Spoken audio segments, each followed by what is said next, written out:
అంటే ఉండి ఒకటే కాదు, అటుపక్క ఉత్తరాంధ్రకు వస్తే గిడ్డి ఈశ్వర గారిని మళ్ళీ మార్చి కొత్తగా ఆవిడకి ఇవ్వడం కావచ్చు, లేదా ఇటు మనశేఖరకు వస్తే ఇక్కడ సురేష్ని మార్చి ఎంఎస్ రాజు గారికి ఇవ్వడం కావచ్చు.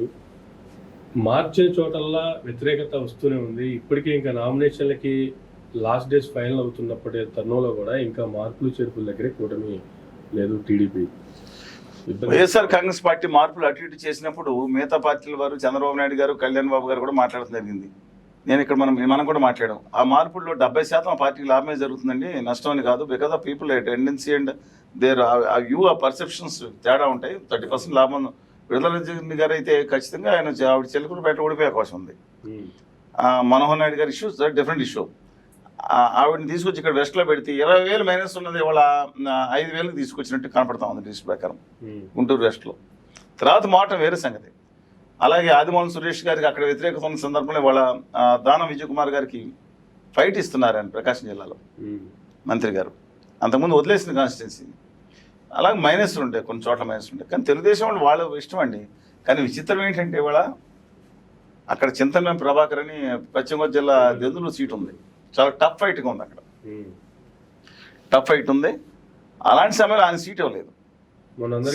సీట్ ఇచ్చి ఆయన కూడా పిలుస్తానని చెప్పి ఆయన రాజశేఖర్ రెడ్డి గారు లేకపోతే రోసి గారి టైంలో కూడా మంత్రులతో కీర్తిశేషులు ఒట్టి వసంత గారితో స్టేజ్ మీద దెబ్బలాడారు, కొట్టారు, లేదా కొట్టించుకున్న తనులు తిన్నారు, నరక యాతన పడ్డారు. వచ్చిన తర్వాత జైలు అరెస్ట్ చేయటం, మళ్ళీ వేరే కేసులు లోపల చేయటం, చాలా దారుణంగా బాధపడ్డాయి. ఆయన టికెట్ లేదు. ఏ రోజు చంద్రబాబు నాయుడు గారు కానీ కుటుంబాన్ని కానీ లేదంటే ఎన్టీ రామారావు గారి కుటుంబాన్ని కానీ ఆయన తప్పుగా మాట్లాడిన సందర్భాలు లేవు. ప్రజల మీద ఆ వే ఆఫ్ దూకుడు ప్రదర్శించింది వంజాష్ గారి ఇష్యూ చూసిన different issue. I'm not denying that this wrong.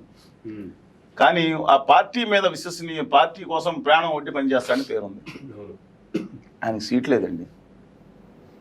అంటే నామినేషన్ వేసిన తర్వాత పురంధేశ్వరి గారి కరుణా కటాక్షల మీద, ఆ తపన్ గారి కరుణా కటాక్షల మీద, అలాగే నల్లమిల్లి మోలరెడ్డి గారి అబ్బాయి గారు వారికి ఆయన కరుణా కటాక్షాల మీద ఆధారపడి ఉందన్నమాట. అదే చంద్రబాబు నాయుడు గారి కుటుంబాన్ని బూతులు తిట్టి అమరావతి కులగజ్జి కానీ ప్రజావేదిక కూలగొట్టింది, బాగా కూలగొట్టాడని చెప్పిన వాళ్ళకి తెలుగుదేశం పార్టీలో సీట్లు వచ్చింది. ఫస్ట్ వరుసలో వచ్చింది. ఎంతో అది వేరు. అందుకని బట్ పార్టీ పర్సెప్షన్ నేను విశ్లేషణ చేయగలుగుతాను అంటే నేను కాదు. కానీ అలాగే వైకాపాలో కూడా పార్టీని నమ్ముకున్నాడు, కొన్న సీట్లు రాలేదు. అది వాళ్ళ పర్సెప్షన్. బట్ నా ఉద్దేశం ప్రకారం ఉత్తర భారతీయ జనతా పార్టీ ఆంధ్రప్రదేశ్లో ఉత్తర తెలుగుదేశం పార్టీగా మారిపోయిందండి. గవర్నర్ మండల బుద్ధప్రసాద్ గారు, lot of respect towards Buddha Prasad గారు అంటే చాలా గౌరవం ఉంది. మండల బుద్ధప్రసాద్ గారిని తెలుసు మీకు. రాజకీయ నాయకులు లేదు పక్కన పెట్టండి, ఉపసభాపతి లేదా మంత్రిగా చేశారు. ఆయన ఒక తెలుగు భాష కోసం గట్టిగా నిలబడిన వ్యక్తి, కలిసి పనిచేసాం చాలా కాలం. నేను ఐ రెస్పెక్ట్ హిమ్. ఆయన జనసేనకి వెళ్ళారు. సరే, నిమ్మక వారు అనేక మంది వాళ్ళ అదే పొజిషన్ ఉంది.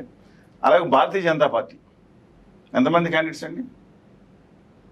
వాళ్ళ సీఎం రమేష్ గారు, ఆయన బీజేపీలో చేరినా ఆయన మనసు లబ్డబ్బు కొట్టుకున్నప్పుడల్లా చంద్రబాబు గారిని కొట్టుకుంటుందని అంటూ ఉంటారు ఆయన వ్యక్తిగతంగా. తర్వాత నేను ఆయన కలపడినప్పుడు అడుగుదాం అనుకున్నా, ప్రత్యేక హోదా కోసం దీక్ష చేస్తే వైకాపా వాళ్ళు ఆయన ట్రోల్ చేశారు. దొంగ దీక్ష, బిర్యానీ దీక్ష అని ట్రోల్ చేశారు. ఆ రోజు కడప బంద్ కూడా పిలిపించాం మేము. బంద్ పిలుపు జరిగింది. రవిశంకర్ గారు వాళ్ళందరూ కడప దాదాపు 300 రోజులు ఉక్కు కర్మాగారం చేసే సభలో కూడా పాల్గొన్నాం. వెళ్ళి కడప జిల్లా అంతా నేను తిరిగినప్పుడు. అప్పుడు ఆ రోజులు ఎవరు వెళ్ళొద్దన్నారు, నేను వెళ్ళాను. జేడి లక్ష్మణ్ గారు వెళ్ళాం. ఇద్దరు వెళ్ళి ఇంతో సంఘీభావం తెలిసి ఆయనకి పరామర్శించి వచ్చాం, మీరు గట్టిగా నిలబడుతున్నారని. ఆయన ఇప్పుడు ప్రత్యేక హోదా కోసం మాట్లాడి దాంట్లో గెలిపారు. సరే, ఏదేమైనా నేనేమన్నానంటే ఆయన కానీ సుజనా చౌదరి గారు అయితే ఆయన ఏం చెప్పారంటే, వాళ్ళు కూడా నా రాజకీయ భిక్ష పెట్టింది నాకు చంద్రబాబు నాయుడు గారు. చంద్రబాబు నాయుడు గారికి అమితమైన గౌరవం అన్నారు. అమిత్ షా గారు కదా, అమితమైన గౌరవం చంద్రబాబు నాయుడు గారు అన్నారు పార్టీలో చేరిన. అలాగే పురంధేశ్వరి గారు కాంగ్రెస్ పార్టీకి సంబంధించిన ఆయన గారు తెలుగుదేశం పార్టీ, వాళ్ళ నాన్నగారు తెలుగుదేశం పార్టీ, వాళ్ళ తమ్ముడు గారు, వాళ్ళ సిస్టరు, వాళ్ళ కుటుంబాలు చాలా ఉన్నాయి. వాళ్ళ అబ్బాయి వైఎస్ఆర్ కాంగ్రెస్ పార్టీ పోటీ చేశారు. పోటీ చేస్తే మొన్న కుదరక వాళ్ళ ఆయన గారు పోటీ చేశారు. గవర్నర్ డాక్టర్ వెంకటేశ్వరరావు గారు చేశారు.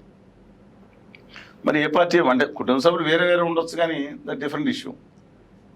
వాళ్ళ మూడో అభ్యర్థిని శ్రీమతి కొత్తపల్లి గీత గారు వైఎస్ఆర్ కాంగ్రెస్ పార్టీ తరఫున నెగ్గి పార్లమెంట్ సభ్యురాల కింద వెంటనే వారును ఎస్పీ రెడ్డి గారు ఇంకా ప్రమాణ స్వీకారం చేయకుండానే తెలుగుదేశం జంపాన్ని వాళ్ళు చూశారు మీరు. తర్వాత వారు వేరే దాంట్లోకి వెళ్ళింది, ఎస్టీ కాదని వచ్చారు. చాలా వ్యక్తిగతంగా మంచి ఆవిడ ఉంటారు కానీ మిగతా కేసు ఉన్నాయి. ఆవిడ ఏ పార్టీ అండి, ఏ పార్టీ ఆవిడకి సీట్ ఇచ్చారు? కిరణ్ కుమార్ రెడ్డి గారు ఆఖరి బాలని చెప్పి రాష్ట్ర సమైక్యాంధ్రాన్ని మోసం చేశారని ఆయనకి మీద అభిప్రాయం ఉంది. బట్ అది డిఫరెంట్ ఇష్యూ. ఆయన అహంకారం, ఆయన పెట్టిన సొత్తు పక్కన పెడదాం. ఆయన ఏ పార్టీ అయినా బీజేపీ, అసలు ఏ పార్టీ? కాంగ్రెస్ పార్టీని మొదలకూడదు అనుకున్నా అన్నారు, వదిలేసి ఆల్రెడీ చెప్పుల పార్టీ పెట్టారు. కాంగ్రెస్ పార్టీ నిన్న కాక మనం వచ్చినట్టు ఆయన ఓకే ఒక ఆశయం కోసం నిలబడి, దట్ ఈస్ డిఫరెంట్ ఇష్యూ అని వ్యక్తిత్వం పక్కన పెడదాం. ఆ తర్వాత తిరుపతి వరప్రసాద్ గారు ఏ పార్టీలు ఉన్నారు? ఆ పార్టీలో ఉన్న సీటు తీయగానే సీట్ ఇచ్చేసి వీళ్ళకి గౌరవించేసి పైకి తీసుకొచ్చి కూర్చోబెట్టారు. వీళ్ళు ఎవరో పోటీ చేసే ఎవరో కూడా ఒరిజినల్ బీజేపీ కాదు, ఒకే ఒకరు పోటీ చేసేది భూపతిరావు శ్రీనివాస గారు ఇక్కడ మన నర్సాపురం కాన్స్టిట్యూన్సీ. ఈ సిచ్యువేషన్లో ఆ పార్టీలో అందరూ ఎక్కువ మంది తెలుగుదేశం పార్టీలో కనపడుతున్నారు. అందుకని మీరు చూశారు ఎవరెవరో ఎక్కడి నుంచి ఆదినారాయణ రెడ్డి గారు వైకాపా, తెలుగుదేశం, ఆ పార్టీ. ఆ సత్యకుమార్ గారు ఒక ఆయన, ఇంకొకళ్ళిద్దరు మాత్రమే ఆ పార్టీ అభ్యర్థులు ఉన్నట్టున్నారు ఒరిజినల్గా.